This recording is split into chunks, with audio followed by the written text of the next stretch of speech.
I'd like to introduce myself. I'm Chris Bishop, your 2020 Nevada Realtors President. I'm coming to you, as I always do now, virtually. And so I want to introduce a number of my panel members. But before I do, I want to give a special shout out and thank you to Las Vegas Realtors, to Tom Blanchard and Wendy DeVecchio for all of their hard work in promoting this event and bringing this to their members. So congratulations, you guys, on great communication this year. Tom, I know that I've tuned into every one of your videos, and if they had commercials to each one of them, they would have sold a fortune in advertising space. But thank you to you both for your hard work. I'd like to introduce the panel of peers that we have on here today, and I'd like to start with a very important gentleman. I can't wait to turn the reins over to Mr. Brad Spires, our president-elect. Brad, I can't wait for your installation, let me tell you. We also have with us today our vice chair of our legislative committee and our immediate past president, Keith Lynham. For the woman who puts us all together and keeps me in line, I'd like to thank Teresa McKee, our state CEO. Working from home most of this whole year, you've made it look completely easy. So thank you for all the hard work you've done. Carrera Nevada, our lobbying group that always does a fantastic job. We have Rocky Finseth and Jenny here to talk with us about so many of these discussion points that they've taken care of. And as always, we appreciate Isabel and all her hard work. We have our attorneys with us, Tiffany Banks and Crystal Keegan. Tiffany will be joining us in just a minute, but they're going to talk a lot about the legal perspective and all of the articles and things that they've written. And of course, as I mentioned already, we have our Las Vegas Realtors president, our most important member, Mr. Tom Blanchard, and of course, his great CEO, Ms. Wendy DeVecchio. Thank you for being here as well. So we thought we'd start out with a quick overview of all of the things that have happened since the pandemic started in the end of February, and give you a quick overview of all of those things. We're then going to go to Tom Blanchard and have him speak a little bit about the work that his team has done with the Clark County ordinance that has just come up, and a special report on that. And then we're going to go back to our lobbying group to talk about the special session and the 2 special sessions that Rocky and Jenny have been part of. And then we'll wrap it up with the mediation programs and some information on evictions. So with that being said, let's turn it over to Teresa and Rocky to kind of give us a little bit of an overview of all of the things that have happened in this association in the state and all the hard work that you and your group have done since this all began. Teresa, we'll turn it over to you. Thank you. Did I just lose audio? No, looks like I'm back on. Thanks, and just really quickly, am I here? Am I on now? Okay. Just really quickly, Teresa, we have been. We can hear you now. Take off the background. Can you hear me now? Sorry, I know it's backgrounds. We've been working, we left the office on March 19th, and I have to say from our staff perspective, and I know Rocky and Jenny's perspective as well, we've been working more from home, busier, more consistently, evenings, weekends, from home than we ever did during work. There's just a lot of information to get out to people as it happened. We worked with the Attorney General's office. We've been working with the Governor's office. And each of these sections we'll get to a little bit more in detail. Our legal articles, we're just pumping them out as fast as we can. And we set up a separate web page, as a lot of people did. Las Vegas has a web page on coronavirus. Nevada Realtors has a web page on coronavirus, and NAR has a web page on coronavirus, all with a lot of overlapping information, but information that you would need nonetheless. We also continued our regular scheduled meetings with committees, with board of directors, kept all those operations going. And of course, Carrera was busy at the state and local levels as well with the things they did. So I invite Rocky or Jenny just to give a quick, like 1-minute scoop of what you guys have been covering. And we'll get more into your special session later on. Rocky? Sure. Thanks, Teresa. Good morning, everybody. Good to be with all of you. As Teresa has touched on, as soon as the formal orders hit to close up shop, I think we all rolled up our sleeves and got to work on a number of key issues that impact all of you in your daily lives. Things like the first hurdle was just making sure that real estate was deemed an essential service. I'm sure many of you know that a number of businesses that you may frequent yourselves were not deemed essential businesses. That was very important to the association, very clear from your association leadership that real estate needed to be deemed essential, and we were very proud that Governor Sisolak recognized that. To the issue of showings, while the governor has prohibited open houses, he has, in his directive, he has permitted showings, and I think we'll talk about that a little bit later. As Chris has touched on, we worked pretty extensively on the eviction directives that the governor has issued. We've also worked with the controller and the attorney general's office on repayment plans, rental assistance programs that you're starting to see roll out right now.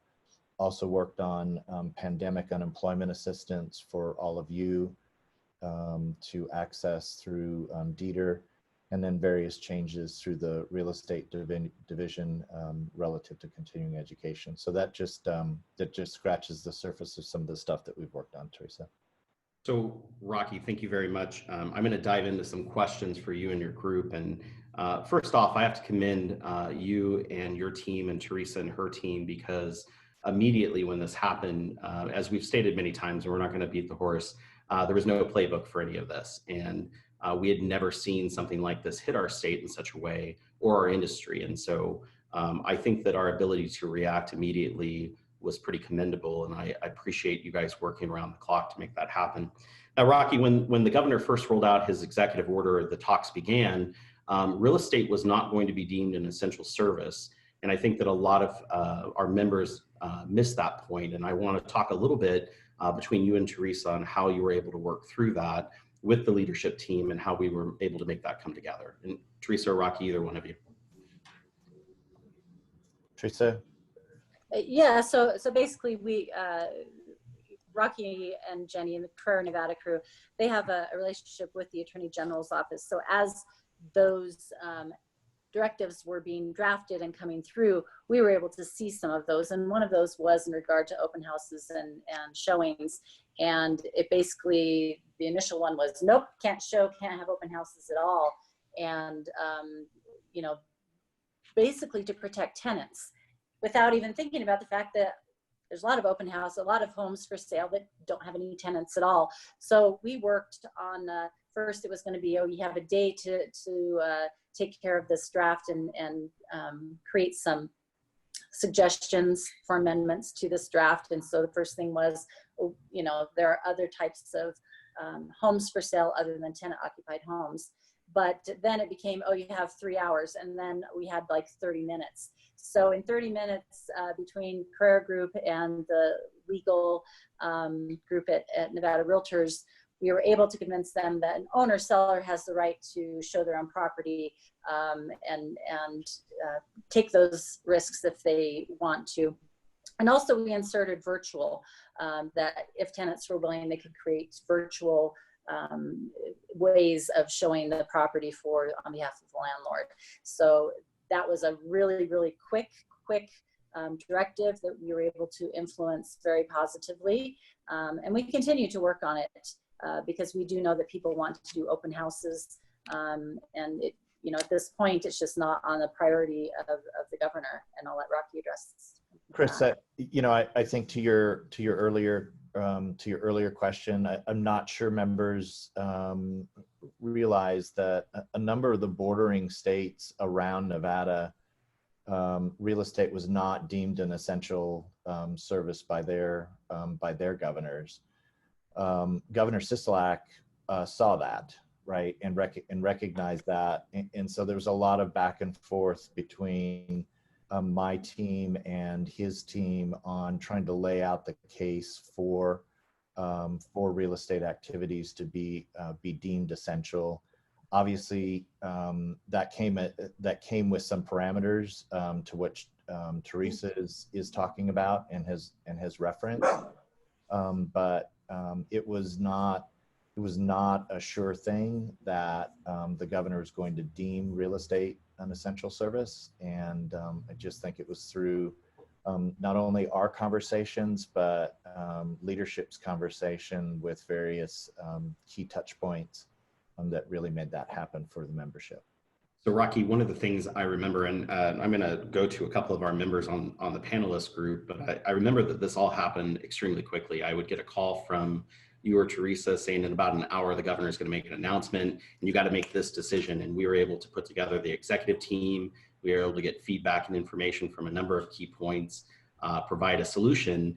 And then I just remember the governor's announcements would usually be in the evening, and then the phone would start to ring. And I know that I spent many of those calls immediately talking to Tom Blanchard and some of the other local presidents so that they would be able to provide press releases to the media. And it was kind of interesting how sometimes the information that was disseminated to us in the order differed a little bit from what the governor said. And I know that in the very beginning, there was some ambiguity on tenant showings and showings at all. And I think that, you know, that was the biggest issue that we saw initially on, is that they took it that no showings could happen. And I know that I received probably 10 inquiries from different media outlets and groups. And so let's talk for a minute just about how that came about, because I think that was confusing, not from us, but from the governor's office a little bit, and how we were able to work through that. Sure. You know, you're absolutely correct. You know, I think in policymakers' mind, and when I talk about policymakers, I'm talking about not only the governor, but the other constitutional officers. Primarily in this case, it was the Attorney General, conversations with the Attorney General's office, along with conversations with the governor's office early on about open houses. And both you and Teresa have touched on, their initial reaction was we were not going to allow open houses, and in fact, you know, we showed earlier in a presentation to the board of directors the actual language that we were presented with, which clearly stated there was going to be zero real estate. You were going to be deemed an essential service, but the activities that you are accustomed to using for using your tools of trade were deemed unallowable. And Chris, you're absolutely right. We literally had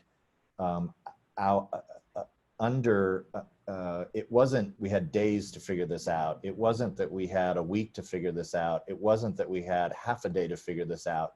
We had literally hours to figure this out and negotiate it out with the Attorney General's office and the governor's office. And, you know, folks may be critical of the governor, folks may be critical of the Attorney General's office, but I look at it that at least they were willing to reach out. They were willing to have a conversation with us, and they were willing to understand and listen to our points of view. And I think the final product that you saw that we landed on gave us half a loaf instead of no loaf at all. Sure. So it goes without saying, we have about 400 attendees on with us right now. So if you have any questions, please put them in the chat box. We'll try to get to everyone as this goes on. We have a question segment at the end. We'll respond to what things we can right away, but definitely want to hear from you.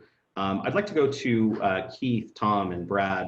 Brad, of course, being in Northern Nevada. You know, when it came to showings and that event, and all of you were involved in the inner workings of that group, I know that you heard from members. Tom, I know that you heard from a number of members that didn't really understand the showing context. And of course, with tenant showings, talk a little bit about, you know, how you guys were able to get out the information as it was provided. I know you did videos, and talk a little bit about that. You want me to go first? Yeah, go ahead. Yeah, it was a little difficult to figure out exactly what the governor was trying to say and what it all meant, and getting out the verbiage to people, to our members, and have it stick. You know, matter of fact, there's a question in the chat box that says, are we able to, how are we fixing people that are showing tenant occupied properties? Sure. And how inspections can be conducted? You know, they still don't understand that inspections are different. We can't show tenant occupied properties. If they are, then, you know, they're doing it at their own whim and at their own demise, should the tenant decide that he doesn't want it anymore and calls up the AG's office. And that's the kicker. The tenant was the one who's in charge of all this. If the tenant's willing to do it and doesn't want to call the AG, then, you know, it's up to your best business practices. You're not supposed to do it. And if they call the AG's office, you'll get in trouble. Right. So- And Tom, I'll just say we've already had that case where a tenant agreed and then found out, hey, I didn't have to agree, and went back and complained to the AG's office about that very issue. Yeah. So let me be clear on what you're just saying so that the entire group of attendees get what we're talking about. So early on, you know, with the work that went back and forth, we were able to avoid the idea of no showings at all.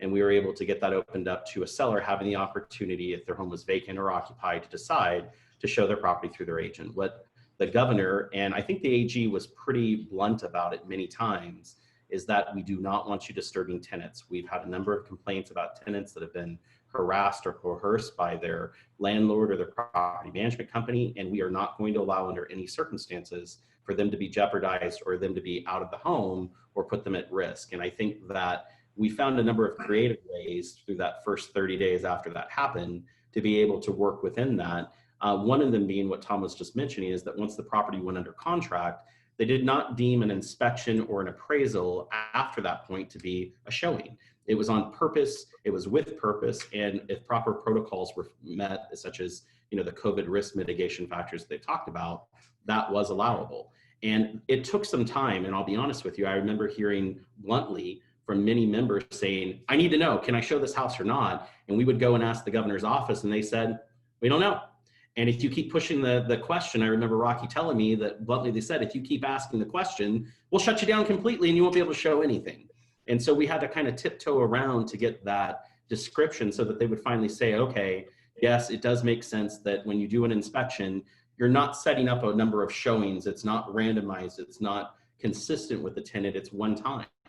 And if you're going to show that property, only person that needs to be there is the home inspector, not the buyer and 16 relatives or anyone else coming through the home, just that inspector for that purpose. And so let's talk about that for a second. Brad, in the northern part of the state, were you guys affected as much by tenant showings and that issue as we were in Clark County? Well, I think the biggest effect was letting the members know that this was a compromised position to keep us open. And that if they chose to go against the guidelines, that they put all of us at risk of all of a sudden being deemed non-essential. I think the locals, the local EOs, the local presidents have done a great job of getting that information out. I know I've had innumerable calls on it, not as many as you, Chris, but lots of calls. And the answer has been, this was a compromised position for us to say deemed essential, and don't try to be the test case that puts us all out of work. Yeah, for sure. And it was made the statement many times that, you know, the association's role is to provide information and to look out for the greater good of all of our members, but an individual's broker and their business practice is their own. And so I've received a number of calls and complaints and informing me that someone's shown a tenant occupied property. We're not the regulatory group that's going to send someone out to tell that agent they can't do it. But I think the important thing is the AG, and during this conversation, stepped up and said, well, we will. If we get reports of this and a tenant saying that they're going to be harassed, there are a number of steps that we can take. And I think that we saw a lot of local municipalities. I know that Henderson and North Las Vegas took steps that they put in ordinances that said if we find a real estate agent violating this, we'll revoke their local business licenses. And we saw that happen. Rocky, talk a little bit about that in the context of what you guys dealt with there. Yeah, look, you're deemed essential, and in normal times you're deemed regulated by the state of Nevada and whatever local jurisdiction that you sit in. Similarly, what the government giveth to you, the government can take away from you if you are not complying with local and state ordinances and statutes, and in this case, directives. So it seemed to me, right, and I'm the layperson on this panel, but it seemed to me that it was pretty black and white, and it was pretty simple, right? You jeopardize your entire industry, and you in particular jeopardize your own profession if you choose to work outside the confines of particularly the governor's directive or the attorney general's directives or your state and local ordinances. Exactly. Keith? Yeah, Rocky hit it right on the nail. And we have built up a considerable amount of political capital throughout the years, throughout the last decades, because we've just simply done what we said we would do. And whether we liked it or not, we said we will follow these directives because they are directives. And so we will not show tenant. We will not do open houses. And there's a couple, and clean up two of the questions with how can new construction have open houses? Well, because they aren't willing to do what they've said they will do. And so that's on them. It's not on us. We can't control what they do, but all we can do is say, hey, look, we will follow the directive, like it or not, because we have credibility in that building. And long-term, that means more than an open house, frankly, now. You can't show tenant, period. I think it was Roman. Roman asked a question about, I'm in the same boat, Roman. I've got one that has not been able to pay because they've been out of work because of the shutdown. And we just need to deal with it as best we can and try to mediate these things through. And we can talk about the mediation later, but that's all we can do is try to get through this stuff. But more importantly, we need to make sure that we're doing what we said we would do. Good point, Keith. And I'm going to apologize to my panelists. I am going to move around a little bit off of the projected questions because we do have so many that conform to the questions in the chat. So I'm going to try to lead us down the path that provides the most value to the members that are watching. So let's talk for a second, because I know that this is the one question I've gotten repeatedly, and it does go to the new home side. Keith made the point that, they're regulated not within our group, but differently. If it looks like an open house, it sounds like an open house, isn't an open house? Well, of course, you're in a new home development and you walk into that sales office and you're going through the models. There were steps that they guaranteed that they would take to maintain safety procedures within that new home community. But again, they're a different group. And so they did have their own issues. And I've noticed a number of builders that have voiced that and said that, we had to take different protocols. But open houses, Rocky, Teresa, we got the question on a repeated basis. Every member of the leadership team got it. Why can't I do an open house? Now, full disclosure, I have not disagreed with many of the points made by our members on if I'm a good agent that's going to go out there and I'm going to sterilize the property and I'm going to let people in one at a time, and I know how to do it the right way, why can't I do it? Because the governor said no. And that's the only answer I can give you, because we've asked repeatedly. Not a day has gone by in this pandemic that we have not voiced our opposition to the fact that we cannot hold open houses. We've done it through email. We've done it through Facebook. We've done it through phone calls. We've done it through back channels. They will not, under any circumstances, allow realtors until phase 3, by the way, which was told to us, to do any open houses. Well, as you know, phase 3 has never happened. And so the whole point of it was we've explained every single way that we can think of to allow our members to hold open houses. And the answer from each of those agencies, the Attorney General and the Governor, no. And so will we keep on carrying that message? Yes, we will. Will we keep on putting it out there? Absolutely. Because I get it. I built my real estate business from open houses. I do believe there are those that are doing it, that could do it the right way. And on the other side of it, every single weekend that has gone by in Southern Nevada and in Northern Nevada, I receive multiple emails and photos of real estate agents that are defying the governor's order, and they're holding open houses. And so on one hand, I have members that say, we'll do it the right way, and we're doing the right thing right now. And then I have a group of members on this side that are showing the governor that we can't be trusted to do what we say we're going to do. Now, the difference is I can't go to those brokers and point the finger at them and say, you're going to shut down our industry. But let me tell you, I do not want to be the test case. I do not want my brokerage to be the test case. And I think that it's on all of us to fulfill what is currently the law. That order is the law. And so I would make the point, and I know Tom has done it in many videos with me. I know that all of our attorneys have put it out in many news pieces that they've put out in any letters. Don't do it. Don't be the reason that we can't sell houses anymore. I also want to point out, and I think that this is a testament of what's been done, we have over 15,000 sides to real estate transactions that have closed during this pandemic that got real estate agents paid, buyers and sellers in and out of properties that would have never happened had we been shut down as an industry. And when you look at all the things the government's trying to do to support, promoting money that goes back to members of our state, I can't do anything more that for our industry, and I don't think any of us could, than having those real estate transactions still able to be done. Let's talk a little bit about open houses just for a quick minute before we move on. Rocky, talk about open houses and what the communication has been with the AG's office and their stance. I don't really have much more to add than what you've said, Chris. You know, I think we've tried every way and every angle to ask the question. We have you have personally written a letter to the governor and to and copied legislators on the importance of open houses to the membership and to the industry. And it's a non-starter. You know, it's a non-starter. And again, I would just reinforce, right, those members that are choosing to do open houses, you really do risk your professional license that you spent years fostering.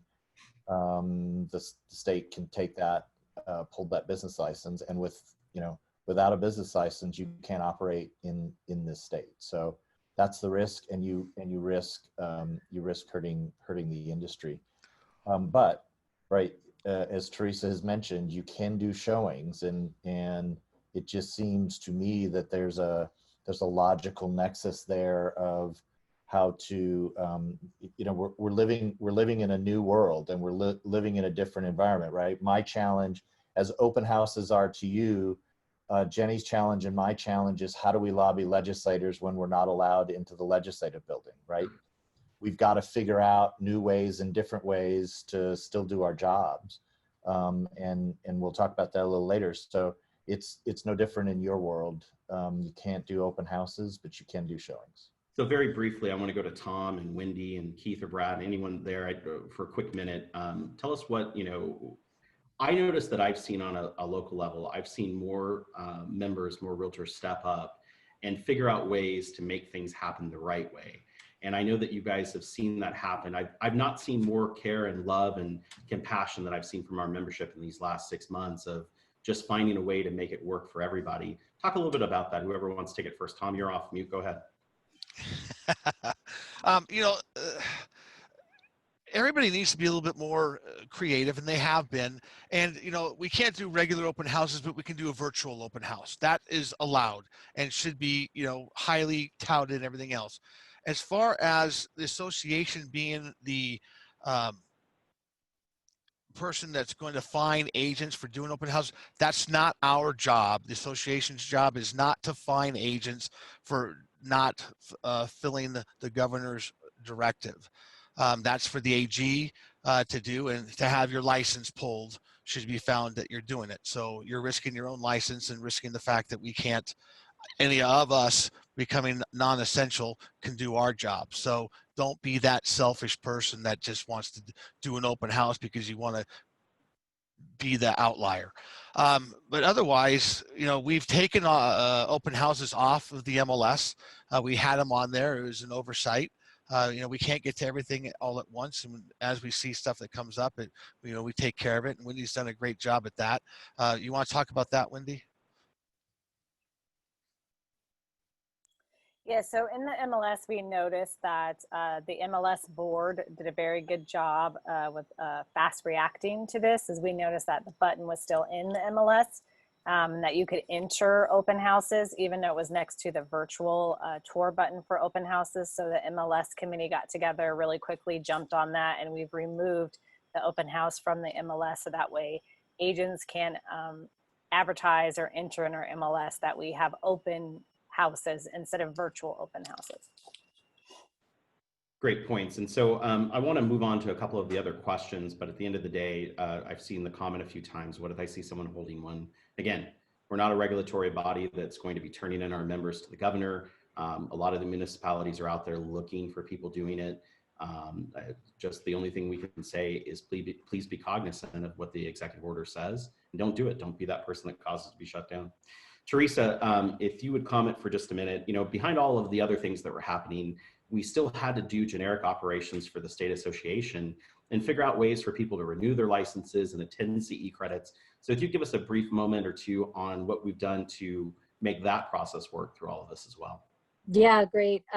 So the real estate division is our licensing authority, of course. And if nothing else, this has strengthened our relationship with them. They have really stepped up to the plate. They appreciate what we're doing for them and with them. And we, of course, appreciate what they have done for us. They immediately came to attention of the hardship of not being able to renew certain kinds of licenses. And unfortunately, early on, they had an illness in the office and they were completely shut out of their office for 2 weeks. And that caused some hardship for some license transfers and things that can't be done online. They were very, very responsive. And in fact, immediately upon opening their office, that was their priority. Talking with their administrator, Sharath Chandra, they made it a priority to get to these licensing issues because they know it affects our members and it affects their licensees.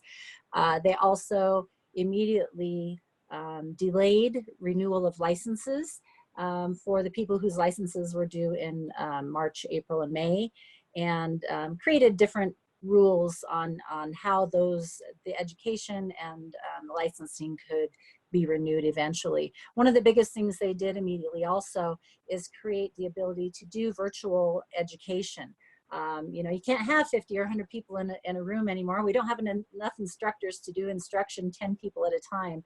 So at this point, they have allowed virtual instruction for CE credits. Those are going well. It was a bit of a challenge, I think, for a lot of instructors to switch over and go to a type of education that wasn't face-to-face, where they didn't get the feedback. And I know Keith is an instructor, and Tom, I know, does a lot of instruction as well. So maybe they have some comments, but we're seeing how it works. We're seeing if it works well.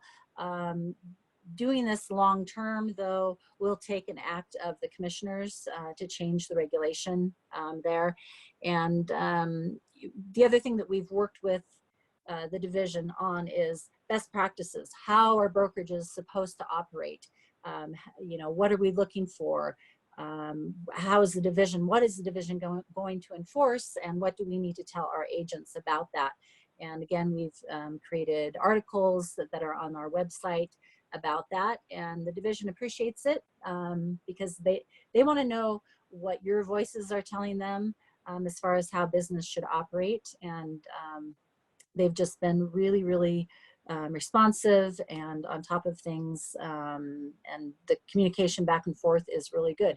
I would tell you, for everybody who's out there listening, if you have a problem with the division, with licensing, with education, any kind of problem, especially caused by COVID, just the weirdness that we have, if you're not getting a response from the division, let me know personally. I can take, and I have taken issues before directly to the administrator, and they're usually resolved within, you know, half a day, if we're both in town, which we always are now. But most issues are completely resolvable. You just take it to the top and let me know what those are. And if it's something that's an overriding issue, then I have every confidence in the world that the division will work with us to make whatever that obstacle is a lot easier to overcome. So Teresa, I noticed a number of the comments in the chat are specific transaction issue questions. And of course, we can't answer specific transaction issue questions. We have to keep it more general regards to the law and actions that have happened. First, of course, we'd recommend that you reach out to your broker and strategize on best way to handle it. But we do have a great legal information hotline at the state. It's one of the state's amazing values that they provide. And so if you do have those questions for a legal perspective, we have two of the best in the business that are there to support that. Teresa, let's talk a little bit on a federal level. And I know that you were one of the point people that we had about the CARES Act and how it would affect everybody. And I think everyone has to remember all these layers of the onion. We were looking at local issues, such as the Clark County ordinance we're going to talk about in just a minute, and then all of the state problems that we had. And there was a question about state forms. We don't actually provide state forms in Nevada like California does. California owns a massive platform that they do that with. And so it wasn't something that we typically did, but we did move that into action. Talk a little bit about that, Teresa, from a federal level and what you were seeing. Sure. So almost right away at the national level, National Association of Realtors opened up and responded to our needs as well. And Bob Goldberg is the CEO of National Association of Realtors, and he set up with their chief legal counsel, Katie Johnson, a weekly meeting for all of the state AEs, all of the people who run the state organizations, to funnel the information that's coming from the federal side down through the state and then down to the locals. And so that was really invaluable that they did that right away. It allowed us a channel to look at, you know, what is this state doing? What is this region doing? How did somebody overcome the obstacle of not being called an essential service? We were really able to help those states that didn't get the essential service, you know, to provide them arguments of why real estate is essential, for instance. We were also kept up to date on a really regular basis on the EIDL loans and the PPP, and the pandemic unemployment assistance. All three of those services just changed on a daily basis. I mean, every day something different was happening. And we brought those articles to you, and that information just, you know, as soon as we got it, we sent out emails, we sent out email blasts, we had articles, and that continues to come down the pipe for us. Of course, right now, nationally, we're looking at a second wave of pandemic assistance, financial assistance to all kinds of businesses. The HEALS Act is something that's proposed by the Senate at this point, and NAR has joined coalitions with other, you know, real estate type organizations, with other business organizations, to make a lot of asks for inclusion in the HEALS Act, including assistance for not just renters, but also the homeowners. Very, very important to allow extension of forbearance, to offer relief when somebody is not getting their rental assistance.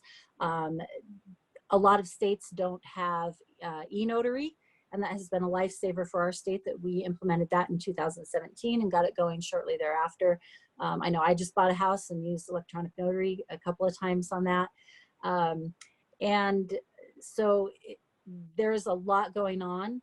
NAR has a great site that tells you all about what they're doing at the government affairs level, at the advocacy level, and that's nar.realtor/coronavirus. And we'll get that posted up in the chat function as well. But that has a lot of information about what's happening at the federal level. We're just hoping for this next round of relief to come in soon, and hopefully have a very bipartisan bill that actually serves everybody, not just pet projects. Thank you, Teresa. So just to go back for a little bit more perspective, I know there's a number of questions, and we're putting up links to those answers that we've already recorded in videos or releases that we put out. So just to give a little bit of information, back in March, we forecasted that there was going to be a number of tenant issues and between landlords and tenants, and for you know, small mom and pop landlords that are struggling to make their payment, and tenants that are out of work struggling to make their rent payment.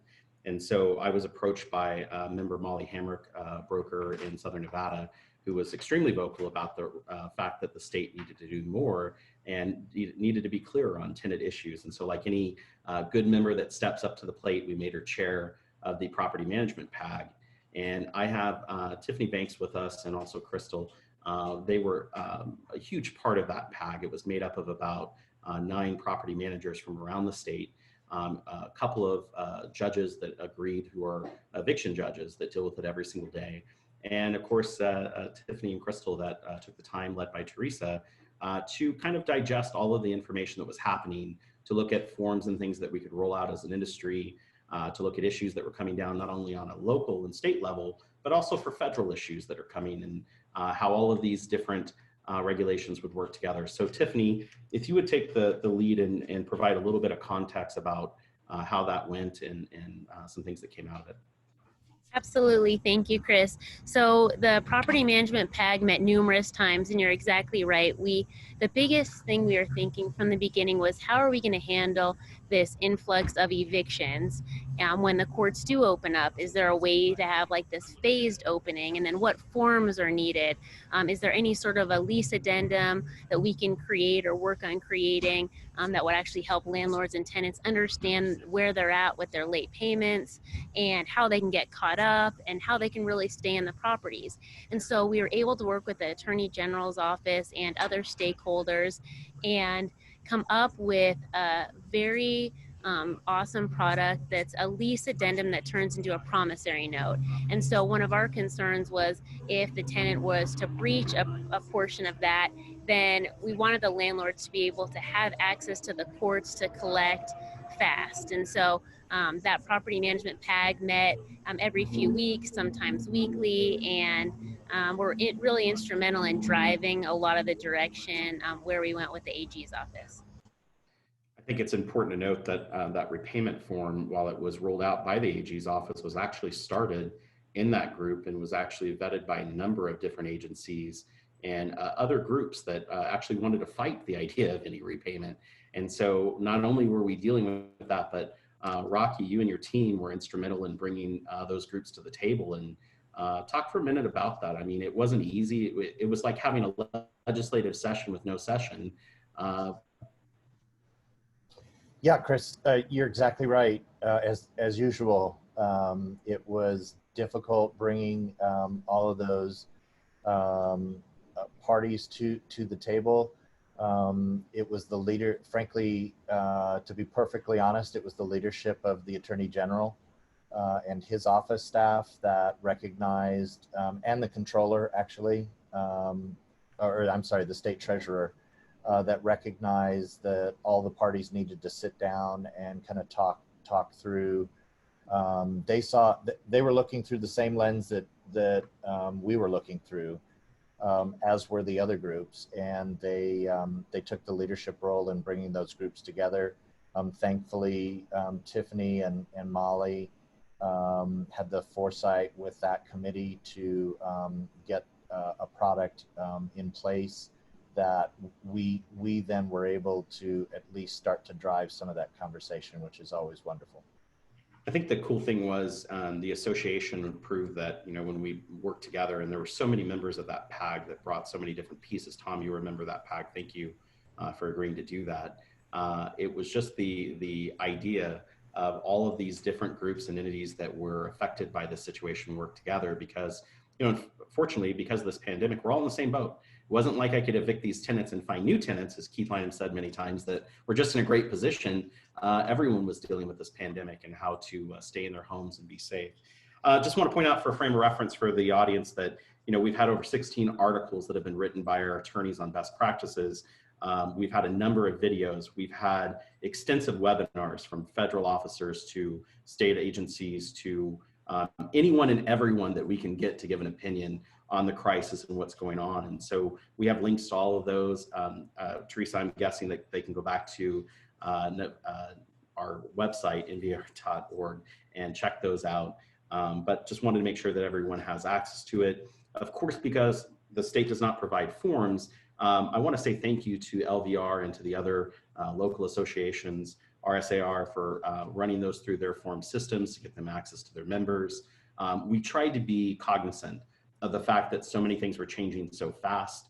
I know that I talked with Tom and Wendy many times about not inundating people with changes, but talk a little bit about, if you would, Tom, rolling those out and how that went.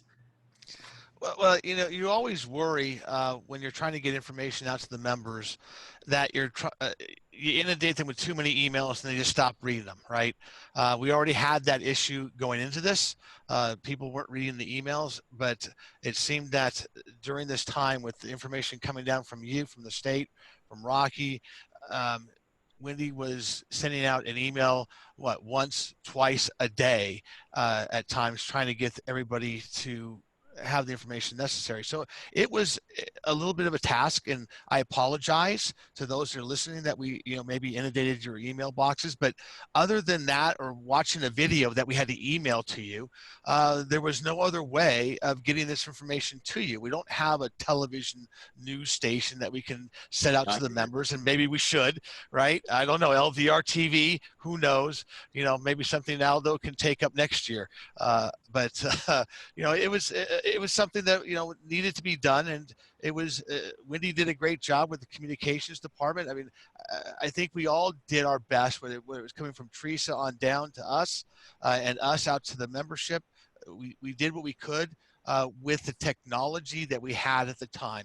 A good reason for us to be able to text stuff to you. So that should be coming down the pike pretty soon. Wendy, is there anything else you want to add? I think the most important thing is, like Tom said, is that as soon as Teresa or Rocky got us something, staff was working at night, which I'm sure Teresa can relate to with her staff. I know as the CEO, Teresa and I have had many conversations late at night about information that Rocky has sent to us and trying to figure out how we're going to word it, try to figure out how we're not going to crisscross each other so you guys aren't getting email bombarded by the state and by your local association. So I think it was a group effort between all of us, because Chris, we had phone calls. Tom and I have been in communication more so than I've ever wanted to be in conversation with Tom. Teresa and I both the same way. And all we've been trying to do is get as much information to our members as possible, whether it is the PPP, the PPE, the ALDL, whether it's what's going on with the association and how we're opening hours, whether it's about open houses, whether it's about the governor extending his orders, whether it's the phases, whether it's the phases going away. Anything that you guys needed, we try to get to you as fast and as efficient as we could. And as this pandemic continues, because unless somebody has a crystal ball that I don't have, I don't know when that's going to be. And so going forward, you guys will still be continually getting updates from myself and my communication department, same as Teresa, same as Rocky.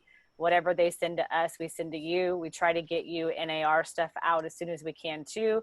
And we also have a page, just like Teresa does, on our website, which is lasvegasrealtor.com/COVID, that also can give you all the breaking news in case you miss something or you want to go back.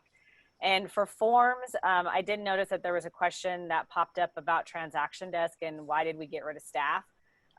Transaction Desk has a huge customer service line. They have about 50 to, I think it's 75 people that takes the different tiers in your calls. So you can call Transaction Desk, and if somebody's not getting back to you at Transaction Desk, you can reach out to Donna Andrews. Her email is dandrews with an S at lasvegasrealtors.org, and Dan's typing it below for us. Thank you very much, Dan. But yeah, so we're just trying to communicate with you guys as much as we can. And if for some reason you guys have opted out of getting our emails, please opt back in. And I promise you, once this pandemic is over, you will go back to getting your 3 or 4 emails a week.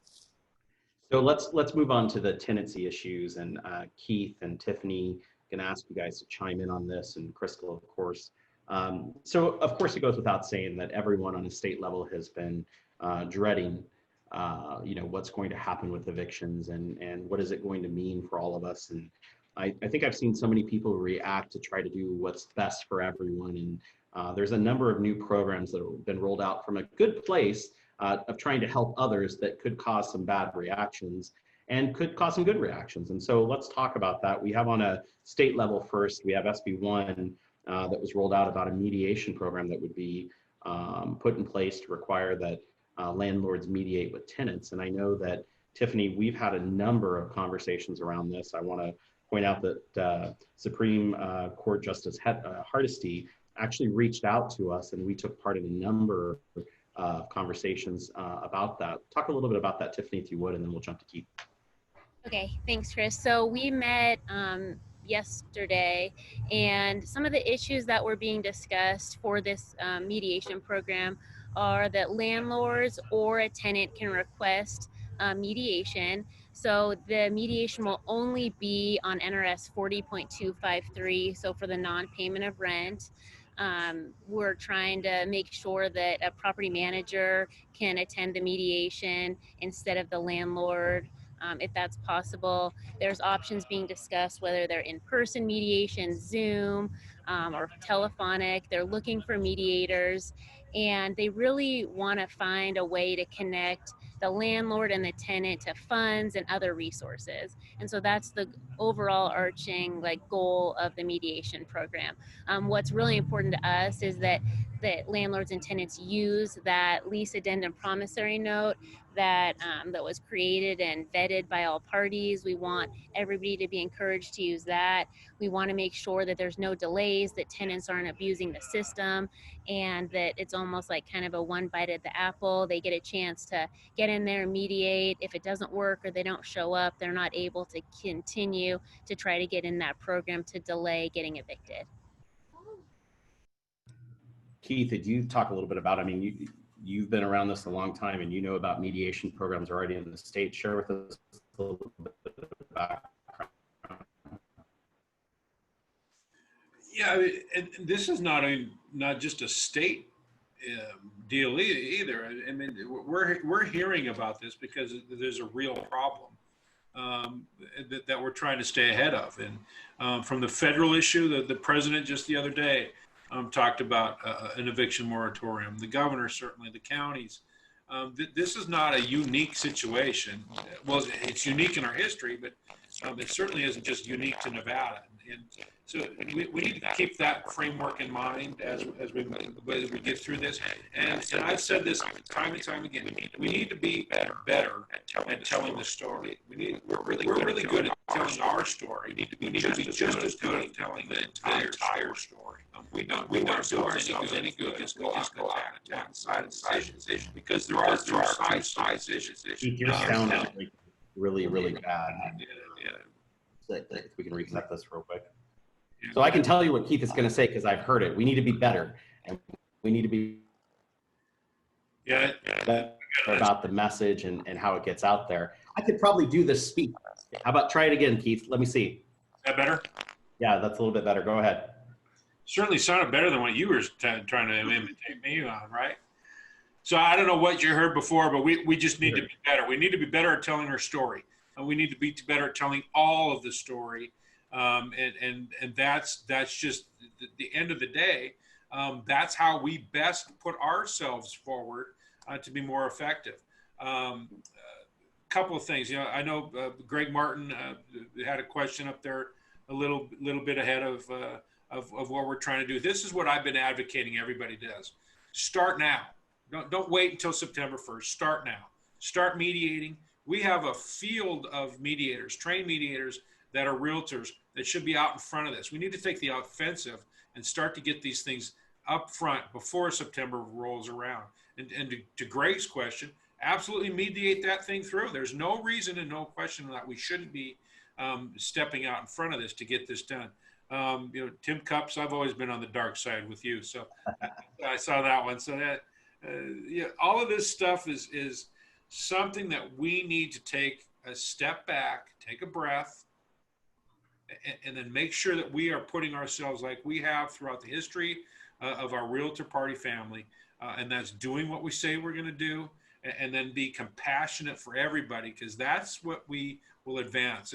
And finally, good news out of Clark County of all that stuff that came out. We're starting to get the message that, single family is not the problem.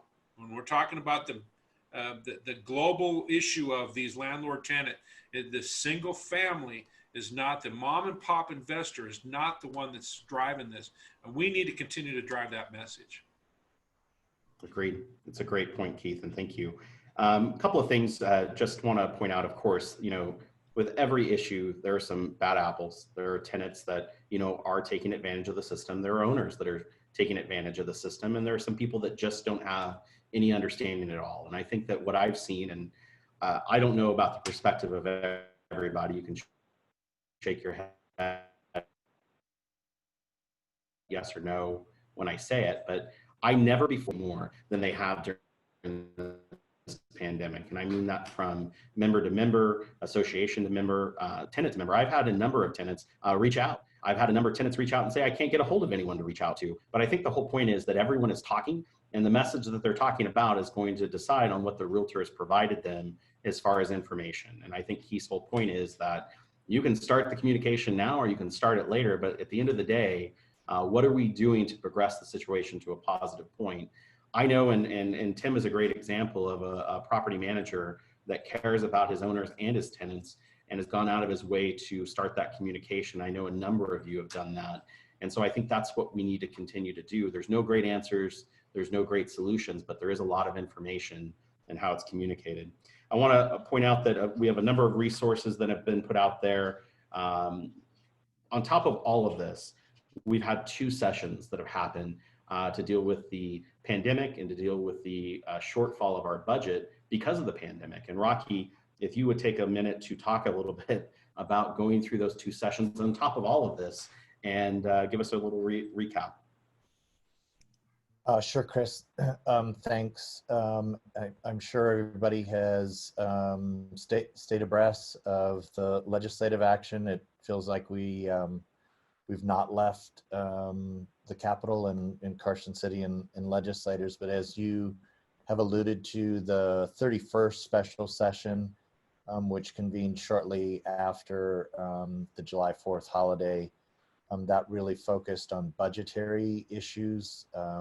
There was a $1.2 billion, that's a billion with a B, deficit and shortfall that legislators had to, the governor and legislators had to make up. You saw deep and steep cuts to health and human services and education budgets in order to close that budget gap.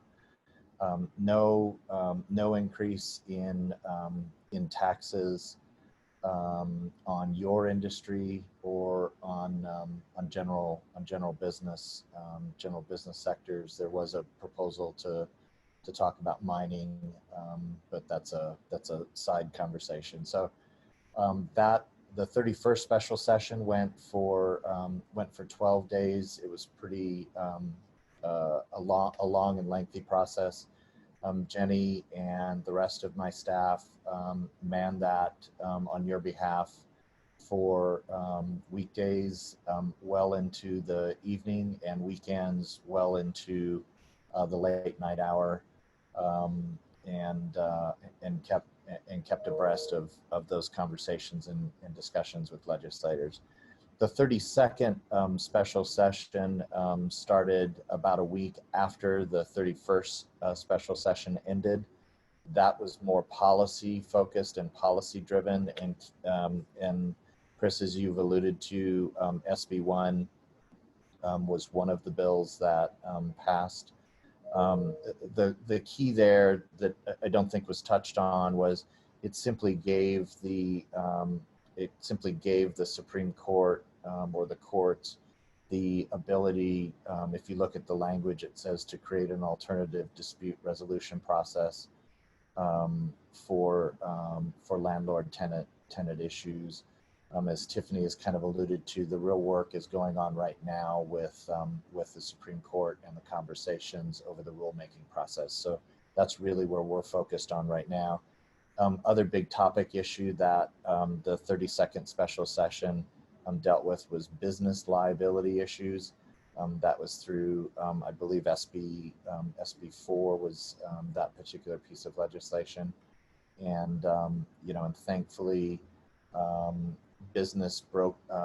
real estate brokers are protected, and the trade and both LVR and NBR and all of the other local associations are protected under the passage of that bill as well. So Rocky, the last directive from the governor gave local governments the ability to kind of enact an opening plan for businesses. Let's talk about that, if you would, on a local level and what you're seeing. Yeah, I think that's the newest directive that we're working under. Many of the folks on this webinar have a good working relationship with some of the key touch points at the county commission level, particularly Commissioner Marilyn Kirkpatrick, who's the chairwoman of the Clark County Commission, is really driving that conversation and discussion down here in Southern Nevada. But each of the local entities, through your local associations and your local GADs, are involved in those conversations and discussions as those plans start to formulate. So let's talk about, local issues. I don't think many people are familiar with it, Tom, and I'd like you and Wendy to chime in, but on a local level, you have your GAB, Government Affairs Board, that is kind of an extended arm of your board of directors that looks at political issues that are happening on a local level. And you guys had a big issue down there with Clark County creating emergency measure. Let's talk about that for a minute and kind of the story behind it and how it came together. And what would you like to share?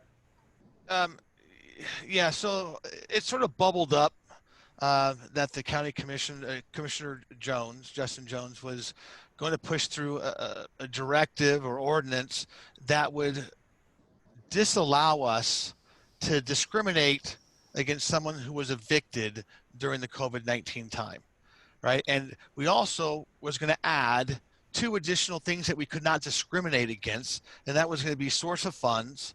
Or, I'm sorry, the other one was going to be source of income. Because here's the thing: when you have a house and you get foreclosed on, you can move out and move into a rental. Move into a rental and you get evicted. Where are you going to go? So that was the question that they were trying to answer because of this whole big eviction thing that was coming around supposedly, and wondering, where are these folks going to sleep if they can't rent a property? And he tried to answer it. He tried to answer it by saying, we have all this money, $30 million that we want to give out and pay back payment for rents that were missed, and also provide them with future payments. And we don't want them to be discriminated against for using these funds. That was his premise, right? That's what he wanted to do. And it was some conversations with him. There were about 6 of us that met with Commissioner Jones, and we talked to him about a very bunch of stuff. And, he himself is a landlord of, I think, 6 properties, maybe 8. I'm not sure. Don't quote me on that one. All Section 8. So he loves Section 8. And, he doesn't understand why anybody would not want to do Section 8. But that's his prerogative.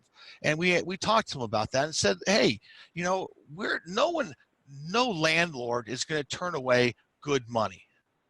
But what we are going to have issues with is the fact that you want me to take a house that I'm going to lease for a year and expect to do a lease for 3 months. I'm not in the short-term rental business.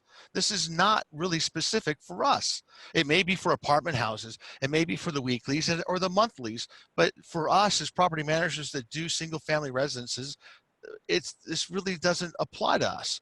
And there was some hemming and hawing and some agreement to that. And out of that came the fact that single-family residence, 1 unit, whatever that means, right, is exempt. But I'm looking at the fact that even in their best practices statement that the county came out with, said that housing providers have a right to set financial and credit qualifications, a process that provides some assurance that the applicant will be a good tenant. So we still have the ability to have a tenant check all the boxes. What they don't want to see happen is us moving those boxes, because a tenant may check all of them, but they don't want that person there. That's the issue. So if we keep doing our business the way we've been doing it, this ordinance really does not affect us as much as everybody thinks it does. The eviction part, absolutely. There's gonna be no going around that. You're just not gonna be able to discriminate against the fact that someone was evicted. But as far as everything else, why wouldn't you accept the source of funds if they got paid what was arrearages and had additional 3 months to stay in the house? Take the money. Let's not be stupid about this, and not get in trouble discriminating against somebody who has income to give us. So there. I think the big thing that I take away from it is that it could have been, in every one of the circumstances we've talked about today, it could have been way worse.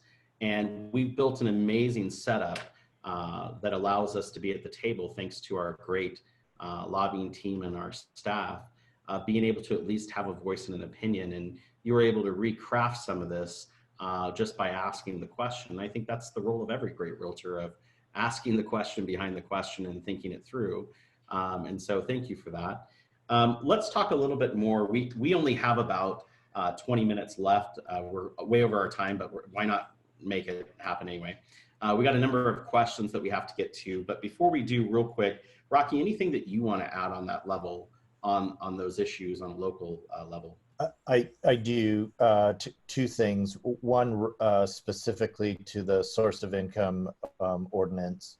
You know, county commissioners, right, whether you're talking Washoe or Douglas or Clark or Elko, they don't have the ability, like the governor, to issue a directive, right? The governor is the chief executive, issues a directive, and we all have to be responsive to it.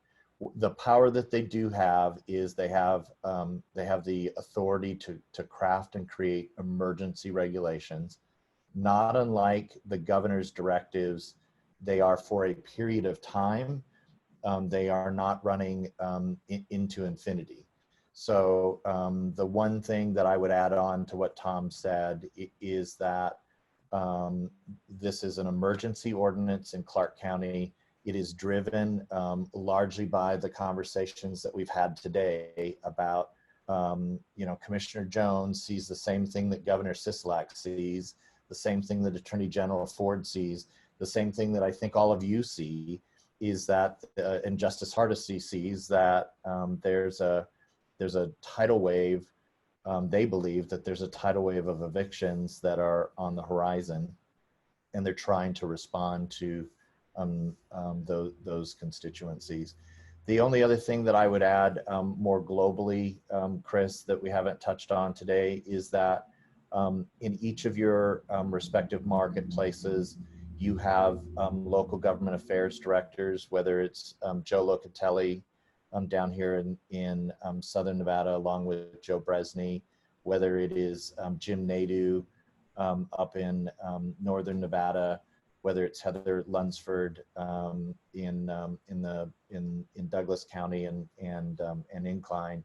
Those local GADs are, just as Jenny and Isabel are working really hard at the state level, your local GADs are working equally as hard to keep a pulse on things happening in those jurisdictions. You know, we are cognizant of the source of income issue. We are cognizant of short-term rental, vacation rental issues as well. So a lot of activity going on right now due to the COVID and the response from state and local government. Awesome, thank you very much. So I've noticed that we've had a number of questions in the chat. I noticed that staff has put back answers and links to the information. So what better answer can you get than that? I do know that we have a couple of questions that came in before the actual setup of the webinar. And so Brad, I believe that you have one of the first questions already teed up for us. Go ahead. Yeah, the $50 million CARES money that was set aside for the residential relief program had $30 million for residential and $20 million for commercial. Tiffany, you want to talk a little bit about that specifically? The questions are, who gets the check? Where does that go specifically to? And then the other part is, has the commercial side opened up yet for those applications? And if so, what's the link? Teresa, I think, do you want to take that one?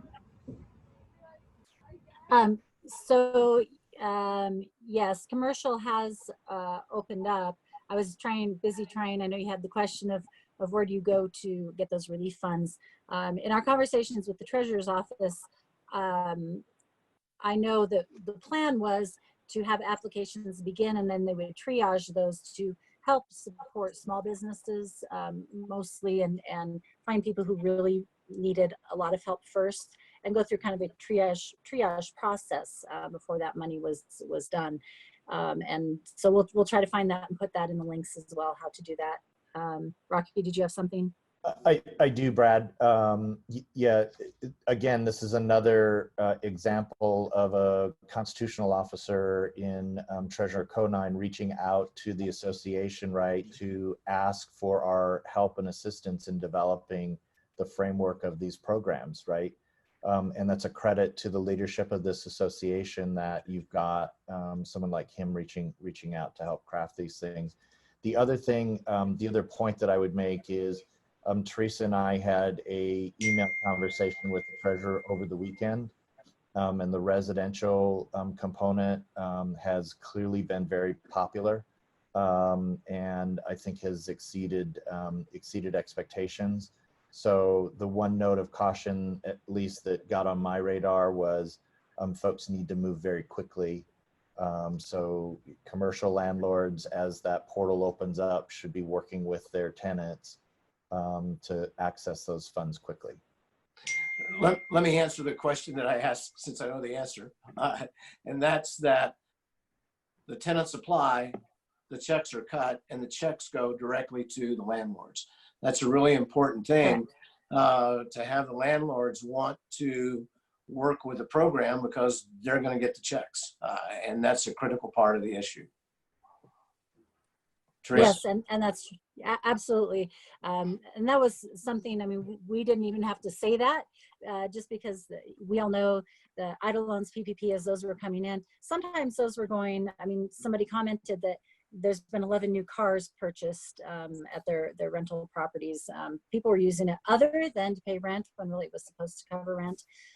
This one, in order to help the landlords, the payment does go directly to the landlords. And it's important then for landlords and property managers to know that this program exists so that they can tell their tenants, hey, you can get payments paid directly to me if you just go and do this application and get this this request for money in.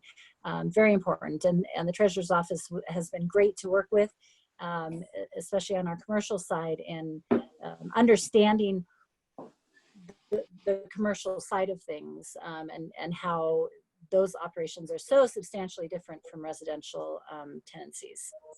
Can we get those links up as soon as we have them for the residential links, there are a number of different local resources that you have to go through.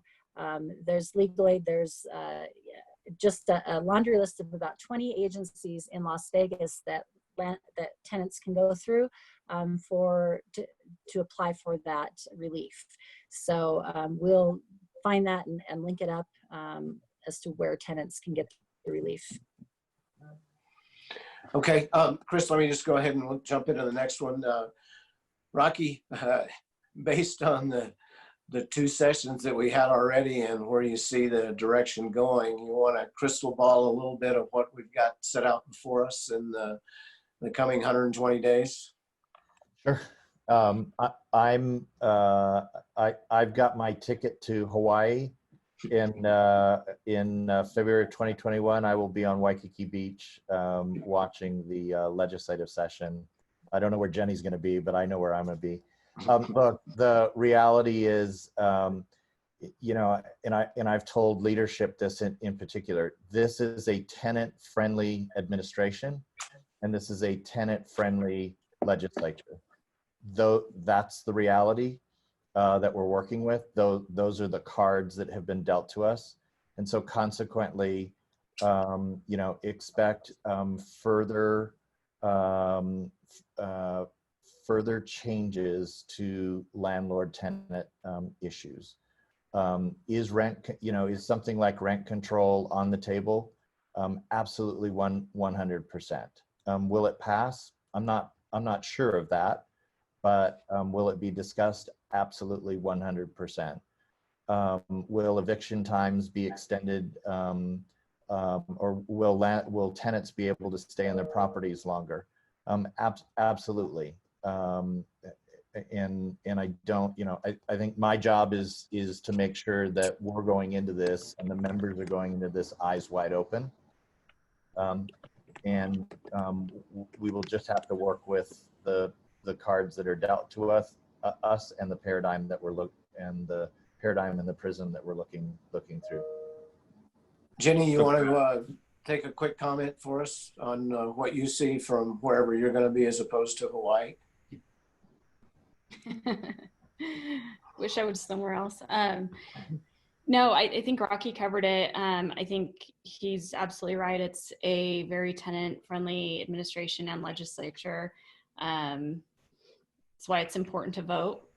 And we'll see what happens with landlord-tenant issues, taxes. I mean, this was a second special session was a precursor, I think, to what we'll see coming in 2021. Okay, so Chris, I guess that's why you want to hand it off at the end of the year, huh? So I can get to deal with it. So I'm going to share something that I believe. I've been part of this group for now 10 fantastic years that hopefully be part of it a lot longer. And what I'm going to say is I believe that what's changed in our industry is the fact that issues used to come around based on sessions and how the market would react. And we had time to gear up, and there will be no time anymore. We will constantly, for the near future, for probably the next 2 years, every month have a different directive or a different elected leader or a different group that's going to try to do something to help or hinder the real estate market. And we will be on constant defense, but to Keith Lynham's earlier point, constant offense to protect this industry and our members. And I think the whole point is that we've geared up to use this incredible machine that we have, this incredible political group, through your investment dollars into our PACs and through your participation in committees and things that you've done. We have the manpower, the ability to continue on. And I think that I've seen from the locals, from all of our presidents and our CEOs, that they have restructured their associations to provide information immediately. And I got to give a big shout out to not only the entire team here, but also to our state directors and all the hard work that individual directors have done to provide the information out to members. It starts with your own company, and it starts with your clients of feeding them information and allowing them to understand what's going on. And that's what everyone will be talking about. And so I think for the first time, I've really seen that affected in our industry in a positive way that's really gotten the message out there. People are turning to their realtor for advice and asking them, what do I do? And so we're going to keep providing you with that information. Tiffany and Crystal, are there any questions that have come in that we've missed that we need to address before we end this webinar? Crystal, do you want to take it away? Yeah, sure. I got some that were emailed to me in a little bit earlier here. So a question that was emailed in preparation for this webinar was, if the current property has a renter in the home, MLS sheet says to contact the renter for appointments. Are we still able to show the property if the tenant says it's okay to show? And so we've been pretty consistent on our stance with regards to this. No showings if it's tenant occupied, whether you have their consent or not. You literally said it when you asked the question, I guess, that Yeah. there's a tenant in the property. And so that would be like someone sitting in my car saying, why don't you go 80, even though it says in the speed limit 65, right? I think the whole point is, you should do it. There's a tenant there.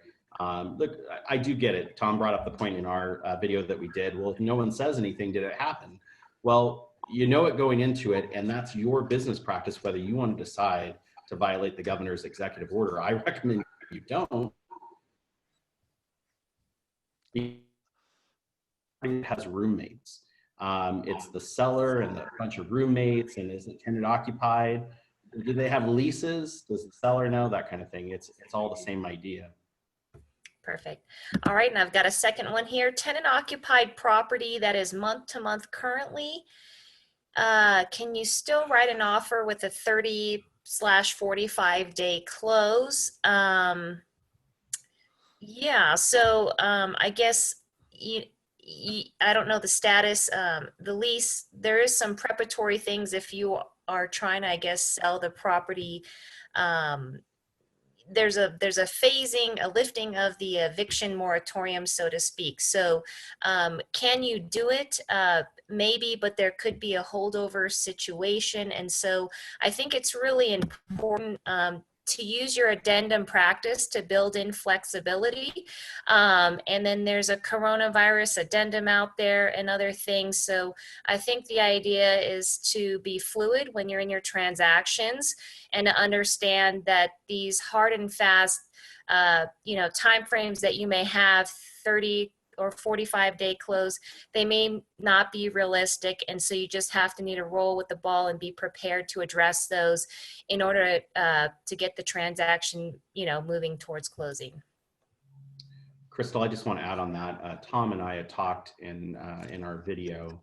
If you haven't watched that, it's a good time. We've had a number of issues where situations where the agent has written an offer on a property they know is tenant occupied, subject to the inspection happening later, and they didn't put in any protections about the tenant, and neither did the listing agent about the tenant moving. And so I think that the whole point is to be cognizant of the moving parts. And I think that you need to immediately get with your broker to look at wording and the proper way to write it, because if you're not planning for this tenant who doesn't have to leave the property, they can't be coerced in. It falls under the same parts of the order. So make sure that your safety, putting in some safety nets for your buyer or seller. And I want to thank Tiffany's group. I mean, that was another thing, COVID addendum that came out. So California had one, Texas had one, and we were able to disseminate those addendums from the membership to their group, and they created one for our state. And thank you for the local for getting that out there for that same reason. All right, perfect. And then thank you. And the third question here is, whose responsibility is it to give notice to the tenant that the home needs to be vacated by the close of escrow? The tenant has a lease with the landlord.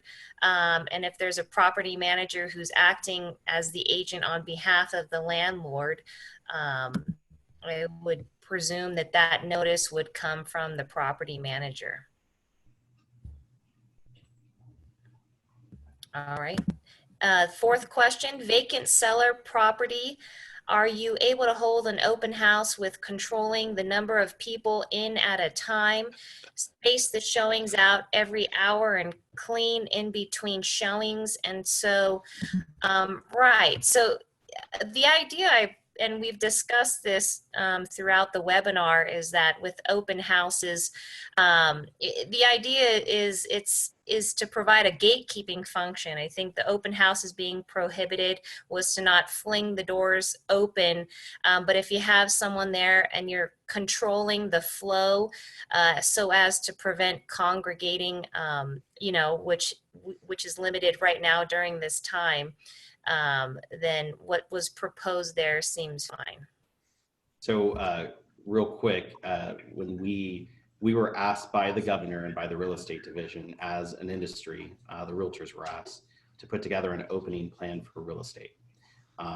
In the initial meeting, and it was the local association presidents, the state executive leadership, our attorneys, and a group of others, we were asked a series of questions and how could we make this work? And ironically, the real estate division requested that we facilitate a plan for open houses. There was some decision on the Attorney General's group from Rocky and point out where that would fit. And that's the reference to phase 3. It was pointed out by them that it would only fit if they reached phase 3's opening guidelines, which we did. And so the whole point is, no, you cannot do open houses under any provision, under any circumstance, under any conditions that are outside of the normal. Vacant land, that was the comment made earlier. Could I do it? Yeah, I guess. But can I sit a table out in front of the house and schedule appointments on a minute by minute basis? No, I mean, that would be construed by them as an open house. Extra credit for creative thinking. But could I have 10 showings on my property that I scheduled at my office that were from call-ins? Yes, you could have showings of a property, just not when it's tenant occupied. But on a seller's home, you could schedule those showings. That's allowable with proper risk mitigation, but you cannot, under any terms of phrasing or creativity, have an open house. And that's what we've been told. And Chris, and we actually looked around to see what other states are doing, and we don't like to follow the trend of California, but California is in the same exact boat as us with no open houses. A lot of states are not until their phase 3, and so we're in the same boat as a lot of the states. And you know, we understand the frustration and we understand the creative thinking. And if there's a way, we say, if you can do an appointments, do it, schedule appointments. But otherwise, we understand the frustration, and we're hoping that you can get back in there soon.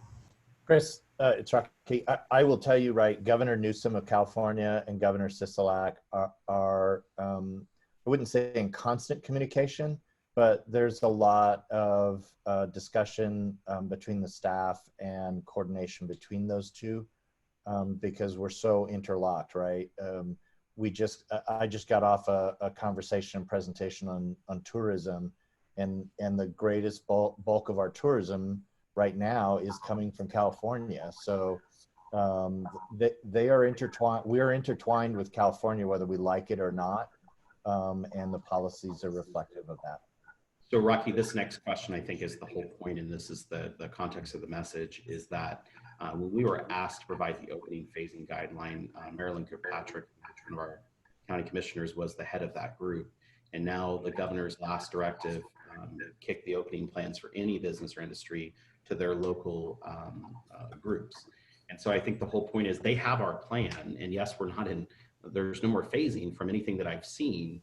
And so they've now put it on the local governments to decide the opening plan. And so now, yes, we've been in communication, put it out there. We have a number of plans to ask, hey, let's figure out a way to make this work. And that would mean that our local GADs are now even more important than they were before, to lobby local leaders on the importance of open houses. But across the board, from every conversation we've had, everyone seems to have the same feeling right now, that it's a risk that no one's willing to take other than the realtors. And so I do know for a fact, I've heard from other realtors out there that buyers are out trying to look at property. Well, that's great. How many of them would have taken this scenario to cause them to shut us down? I don't know. I don't want to find out, but I think the whole point is we'll keep asking on a local level. And now we have the even bigger way to do it with our local support.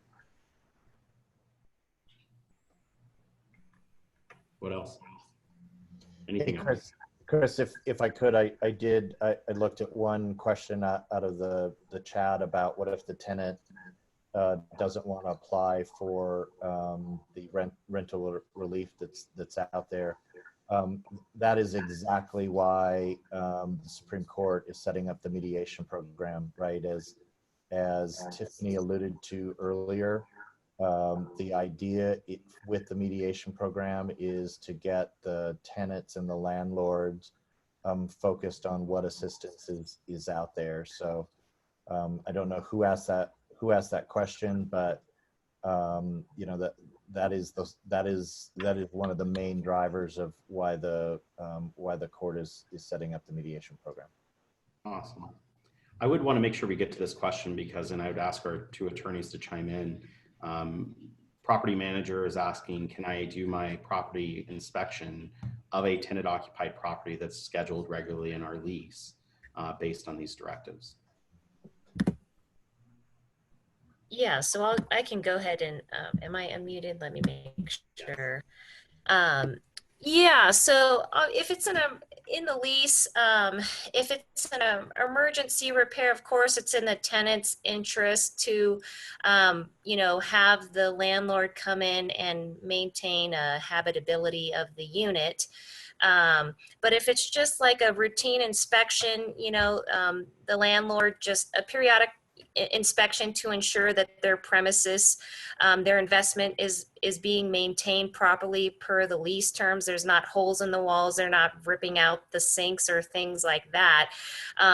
They would certainly assert that under the contract, giving them the reasonable notice and requesting, you know, that access. And if you have a cooperative tenant, I think that's the overarching theme during this time is if you have cooperation for the tenant, great, get their written consent, give them the reasonable notice and access, wearing masks and you know, taking the other precautions. But if you have a tenant who's refusing, then this is the time to be creative and ask them, you know, if they can assist you then virtually. So if it's just a periodic walkthrough just to ensure things are being maintained per the lease terms, would the tenant cooperate and allow a FaceTiming or taking photographs just to provide those assurances that they are abiding by the lease, they're maintaining the premises, and the investment property is not being, you know,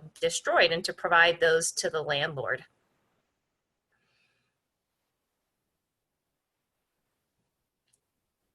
Awesome. Well, we've been an hour and a half. We were only supposed to go an hour, and I know we've gotten to as much as we can, but there's no way we'll get to all of it. So I know that Dan put in the info email at the legal information hotline. I want to give a big shout out to Crystal and Tiffany for all of the phone calls that you've answered, all of the handouts that you provided, all of the papers you've written.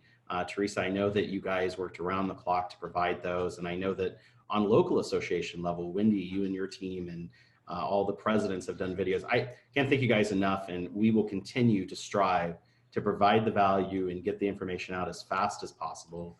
It goes without saying that you can reach out to any one of us. We're here to help. If we don't know the answer, we'll get it. And there are scenarios that we don't know about. There are issues that we haven't heard. And so the more that you can provide to us, preferably in a written format so that we can move it forward, the better. I want to also thank my entire executive team. Rocky, you and Jenny and your team do an amazing job. If you're not getting the advocate from Isabel, you're missing out. It's full of good information. It recaps the session daily on what's happening. It's better than what you'll read in the papers, let me tell you. And so please make sure that you're getting the information and emails from Nevada Realtors and of course from Las Vegas Realtors and your local association. With that, we want to thank everyone for your participation. We really appreciate it. Tom, you have anything you want to add? I do, but we'd go long because it would open up a whole nother can of worms. And look, I, like any more than anybody else, like to press the envelope and try to find the gray areas. And I appreciate everybody's, you know, trying to do that. We can push it only so far before it's going to snap back and kick us in the ass. So just be careful on what you guys are trying to do and trying to get away with, and so that we can all stay available to work and stay essential during this time. That's all that really matters, and that's what I think all of us are working for, is that we all stay essential and we can all continue to make money. Well said, Tom. Thank you so much. I appreciate all of you. Have a great rest of your week, and until the next webinar, thank you so much. Bye-bye.